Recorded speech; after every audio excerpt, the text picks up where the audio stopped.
আলামিন একটি শপথ নিয়েছিলেন দুনিয়ার সকল বনি আদমের কাছ থেকে। আরেকটি বিশেষ শপথ আল্লাহ পাক রব্বুল আলামিন নিয়েছিলেন কেবলমাত্র পয়গম্বরদের কাছ থেকে। শুধু নবীদের কাছ থেকে আল্লাহ পাক শপথ নিয়েছিলেন। আমি যেই আয়াত তেলাওয়াত করেছি এটি হলো সেই দ্বিতীয় শপথনামা, যেই শপথ এবং অঙ্গীকার দিয়ে আল্লাহর নিকট থেকে সমস্ত নবীগণ পয়গম্বরী হাসিল করেছিলেন। কি আছে এই শপথনামার মধ্যে? ওয়াইজ আখাযাল্লাহু মিসাকান নাবিয়্যিনা লামা আতাইতুকুম মিন কিতাবিন ওয়া হিকমাহ। আল্লাহ বললেন সমস্ত নবীদেরকে যে আমি আল্লাহ পাক রব্বুল আলামিন তোমাদেরকে নবুয়ত দান করব এবং কিতাবুল্লাহ দান করব, কিন্তু শর্ত হলো একটা। সেই শর্ত হলো যে সুম্মা জাআকুম রাসূলুম মুসাদ্দিকুল লিমা মাআকুম লাতুমিনুন্না বিহি ওয়া লাতানসুরুন্নাহু।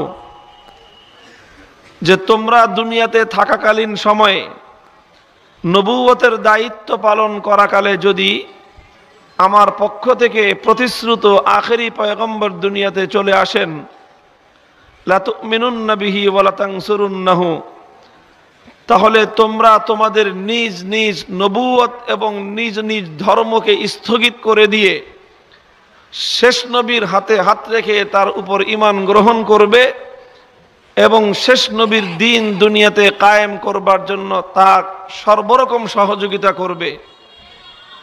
ক্বালা আকরারতুম ওয়া আখাযতুম আলা যালিকুম ইসরি। আল্লাহ বললেন এই শপথটা কি তোমরা গ্রহণ করতে পারবে আর এই শপথের উপর তোমরা দৃঢ় থাকতে পারবে? সমস্ত পয়গম্বরগণ আদম আলাইহিস সালাম থেকে নিয়ে ঈসা আলাইহিস সালাতু ওয়াস সালাম পর্যন্ত সকলেই এক বাক্যে আল্লাহর নিকট শপথ করলেন, অঙ্গীকার করলেন। ক্বালু আকরারনা, হে আল্লাহ আপনার শর্ত সহ আমরা অঙ্গীকার করলাম। আল্লাহ বললেন ক্বালা ফাশহাদু ওয়া আনা মাআকুম মিনাশ শাহিদিন। আল্লাহ বললেন আজকের এই শপথ অনুষ্ঠানের সাক্ষী তোমরা নিজেরাই থাকো, তোমাদের সঙ্গে আমি আল্লাহ সাক্ষী থাকলাম।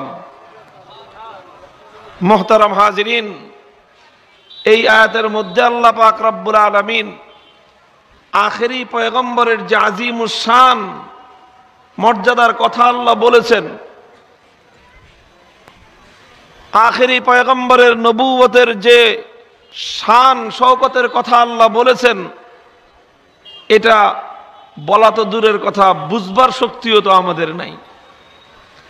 সমস্ত নবীদের কাছ থেকে আল্লাহ পাক এই শর্তের ভিত্তিতে তাদেরকে নবুয়ত দিয়েছেন যে নবীদের নবুয়ত পালন চলাকালীন সময়ে যদি শেষ নবী চলে আসেন, তাহলে সকল নবীগণ নিজ নিজ নবুয়ত নিজ নিজ ধর্মকে স্থগিত করে দিয়ে সমস্ত অনুসারীদেরকে নিয়ে আখেরি পয়গম্বরের সাহায্য করবেন এবং তার দ্বীন দুনিয়াতে কায়েম করবার জন্য চেষ্টা করবেন। এই শর্তের ভিত্তিতেই সমস্ত নবীগণ আল্লাহর কাছ থেকে নবুয়ত প্রাপ্ত হয়েছেন।